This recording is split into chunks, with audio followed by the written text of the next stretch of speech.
Think of the kindest person you know. They rarely lose their temper. They do not refuse small favors. They do not blame people when things go wrong. Now imagine that, for some reason, people do not seem to like them. Perhaps no one has said anything cruel. There has been no argument. They only learn about the dinner after it happened. When they join a group at work, the conversation goes quiet. Their messages receive polite replies, but few invitations.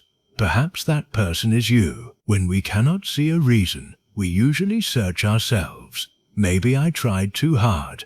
Maybe I helped when no one asked. Maybe I became so agreeable that people stopped seeing me at all. Then another thought arrives. Perhaps the people who dislike a good person are the problem. You may keep that anger for now. By the end, there may be no villain left to blame. What remains is a pattern, a reason, and one uncomfortable question. If being good leaves you worn out, who is your goodness really for? This is an observation of that pattern. Why are good people sometimes disliked? To understand dislike, it helps to look inside the person doing the judging.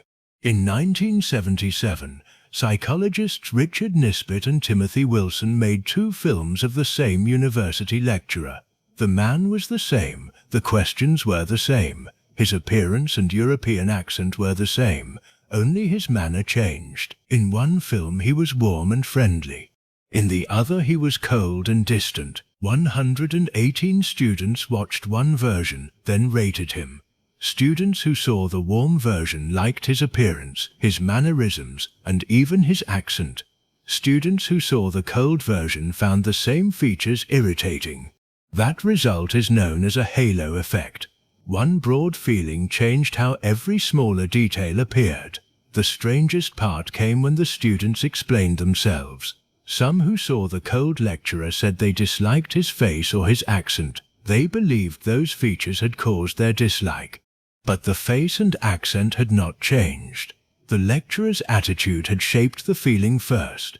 The feeling then colored everything else. Cause and explanation had traded places. The same thing can happen in an office, a friendship, or a family. Someone feels heavy. They do not read the room. They are too eager. They are somehow difficult. The reasons sound clear, yet they may have been collected after the feeling was already there. The person offering those reasons is not always lying. They may have no access to the order in which their own judgment formed. This is why asking, "What did I do wrong?" can be so painful. You may receive a real complaint, but it may not be the true beginning. You fix it, and another complaint appears. You search yourself and find no stable answer. Sometimes there is no single defect to find. There is a feeling, followed by a story that makes the feeling seem reasonable. Once a bad first impression forms, it can be hard to move. The same act changes its meaning. Care looks like flattery, quiet looks like sulking, confidence looks like arrogance, help looks like interference. Dislike starts gathering evidence for itself. We reduce people to short labels because a full person is too much to hold in mind. Reliable, difficult, sharp, needy, safe, arrogant. In this film, we will call that label a card. You do not write the card that other people attach to you. You do not choose its words. You do not know when it is written. You may not know it exists. Why do people write these cards so quickly? In 2006, Janine Willis and Alexander Todorov showed people unfamiliar faces for different lengths of time. Some saw a face for 1/10 of a second.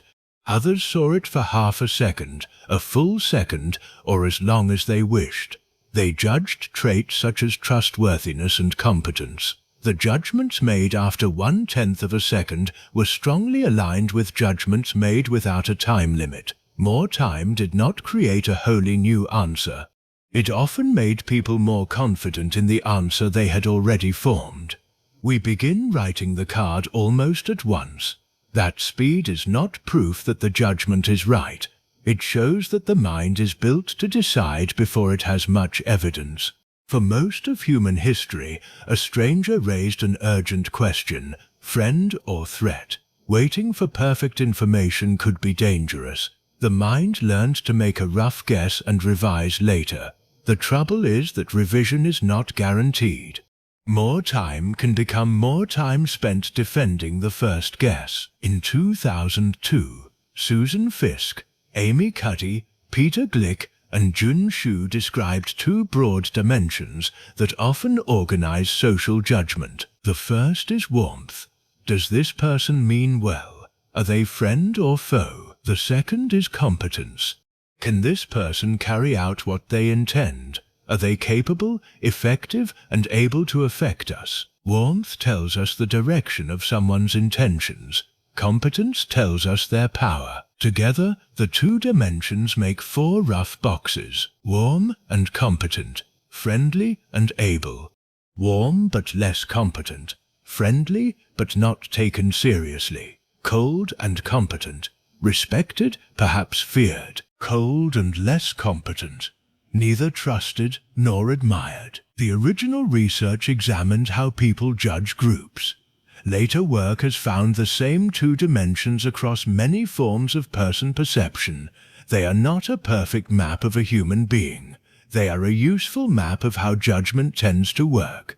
Warmth often arrives first because friend or foe is the urgent question. In the lecturer's study, his manner supplied that answer. Once the warmth box was filled, it colored his face and accent too. Now consider the phrase, a good person. You cannot quite award it to yourself. Saying, I am a good person, makes people suspicious. It is a card that only other people can hand you. Listen to what often sits beside it. They never get angry, they never say no, they never complain, they never make a fuss, they do not blame anyone, they are always easy to deal with. Most of these descriptions name things the person does not do. Compare them with words like decisive, perceptive, skilled, inventive, or dependable. Those words point to visible action.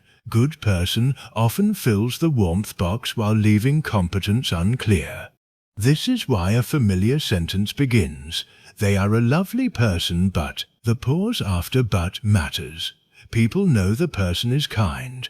They cannot find another clear thing to say. The same sentence appears in a performance review. Their numbers are acceptable. They cause no trouble. Someone says, they're lovely but the room goes quiet because the other half of the card is blank. It appears in dating too. They're sweet, but I don't feel a spark. The person who hears this searches for a flaw. They may not find one because the problem is not a missing virtue. It is missing information in the other column. You can make the warmth column darker and darker. It still does not fill competence.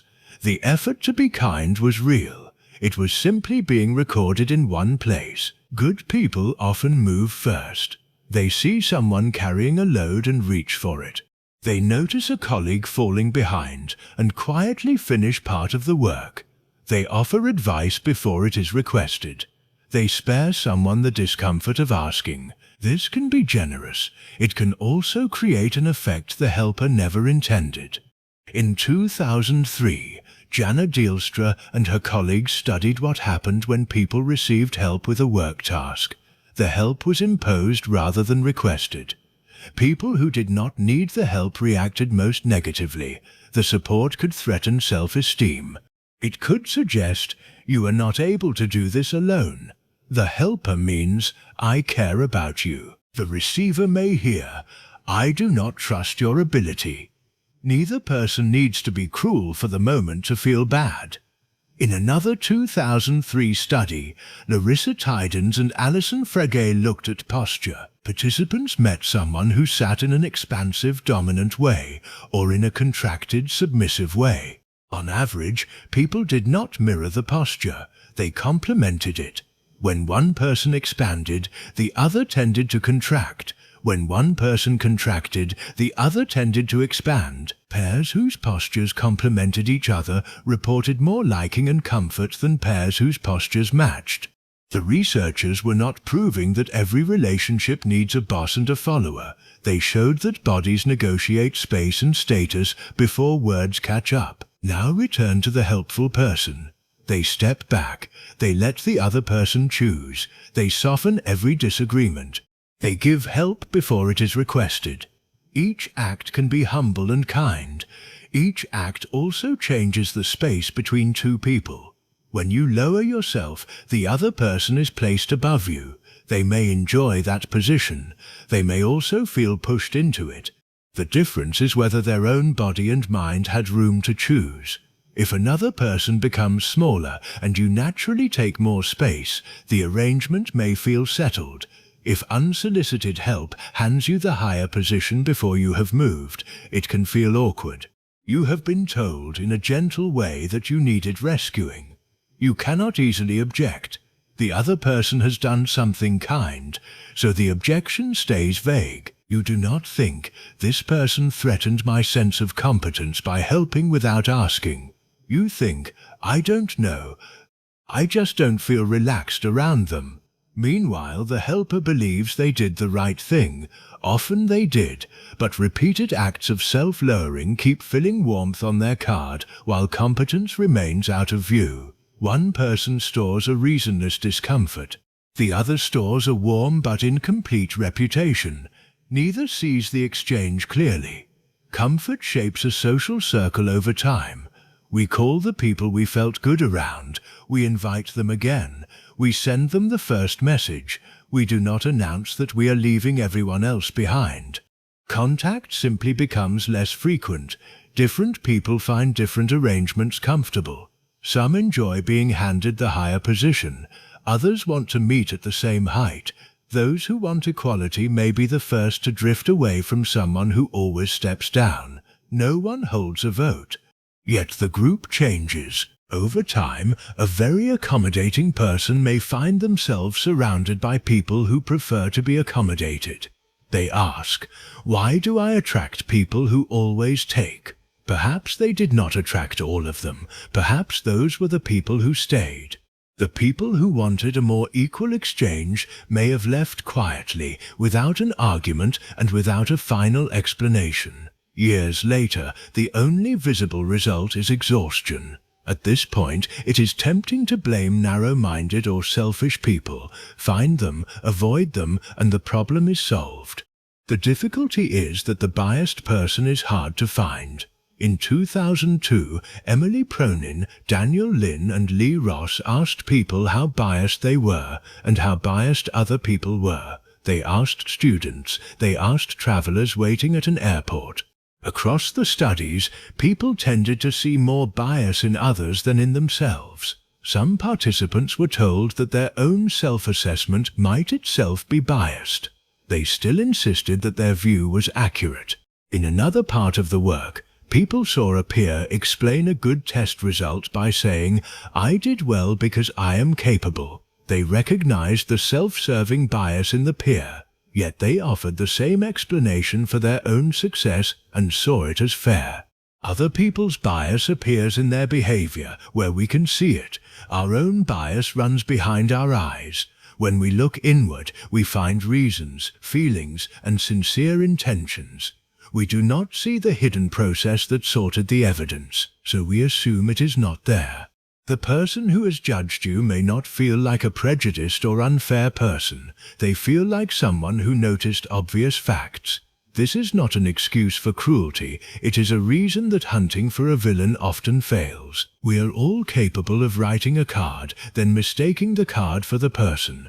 The pattern becomes sharper at work, where praise, pay, and promotion depend on what an organization counts.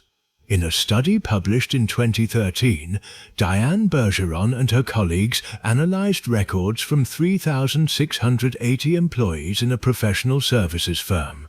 They compared time spent on core tasks with time spent on helpful work beyond those tasks. In that outcome-focused workplace, task time mattered more for performance ratings, salary growth, advancement speed, and promotion. After task time was taken into account, more time spent on extra helping was linked with smaller salary increases and slower advancement. This does not mean helping always harms a career. The finding came from one kind of organization with a system that rewarded measurable output. It shows a simpler problem. An organization cannot reward what its system does not count. A manager may be decent. They still face a page of targets, numbers, and completed work. The quiet hour you spent helping a colleague may not appear anywhere on that page. Then someone says, "They're a wonderful person," but the sentence may not be an insult. It may be a report that the available measures do not capture what the person gave. The warmth card exists. The pay system reads competence and output. Let us put the pieces together. The card is written quickly. It often has 2 columns, warmth and competence. Good person can fill warmth while leaving competence unclear. Unasked for help can lower the helper and disturb the receiver, even when the intention is kind. People who enjoy the arrangement remain. People who want a different balance may drift away. The judge sees their own conclusion as fair. The workplace rewards what it can count. No single person needs to plan this result, yet the result still happens. Perhaps the good person was not exactly hated. A card was written by someone else, outside their view, and later treated as if it were the whole person. That is one answer. It also has a reverse side. Think of someone you have recently found difficult. You can probably list reasons. Their tone is sharp. They stand too close. They work fast but leave a mess.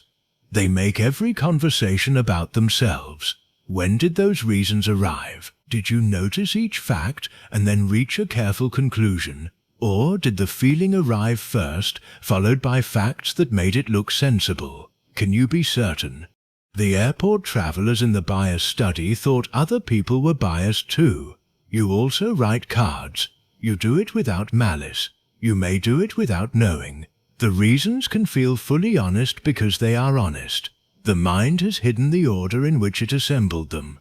Feeling uneasy around someone is not a moral failure. It is information. It is not always a verdict. The same process may be happening inside the person you think dislikes you. This may suggest an easy solution. Fill the competence column. Become forceful, visible, and impossible to overlook. That creates another card. A highly capable person who refuses to soften every edge may be respected but seen as cold. They may attract envy, rivalry, or fear. Every box in the warmth and competence grid has a cost. There is no perfectly safe square. If you spend your life trying to reach the square where no one can dislike you, you will spend your life moving between other people's labels. Attacking the judge will not stop the system. Becoming a different label will not free you from labels. The useful choice sits elsewhere. Return to the question from the beginning. Is a person good because people like them? We have seen that liking can come first and explanation later. If so, other people's approval cannot be a clean measure of your character. Many people work hard to be good. They swallow anger. They never say no. They avoid blame. They make themselves easy to carry. That effort can continue in a place no one else can see. Because no one sees it, the card does not change. The person tries harder. Eventually, they become tired. The tiredness does not come only from kindness. It comes from giving other people the job of deciding whether your kindness counts. If you are the person who feels disliked, one choice remains. Remove being liked from the goal. This is not a call to stop caring. Keep helping, but help because you have chosen to. Ask first when help may touch another person's pride. Say no when yes would turn into resentment. Let your ability be visible. Meet people at the same height. Your card may still change, it may not, but the act itself will belong to you. If you are the person who feels uneasy around someone, add one pause. Ask whether you are looking at a real pattern in their behaviour or at reasons gathered after a first feeling. You may still choose distance, A pause does not require you to stay close to anyone. It gives the person a chance to be more than the card you wrote. The answer to "Am I a good person?" does not live safely in someone else's approval. What remains in your hands is more concrete. What did you choose? What did you do? And would you still do it if no one praised you for it? You may stop measuring yourself with a card you cannot read. If this gave you something useful to carry into tomorrow, subscribe and join me for the next observation. Until then, take care.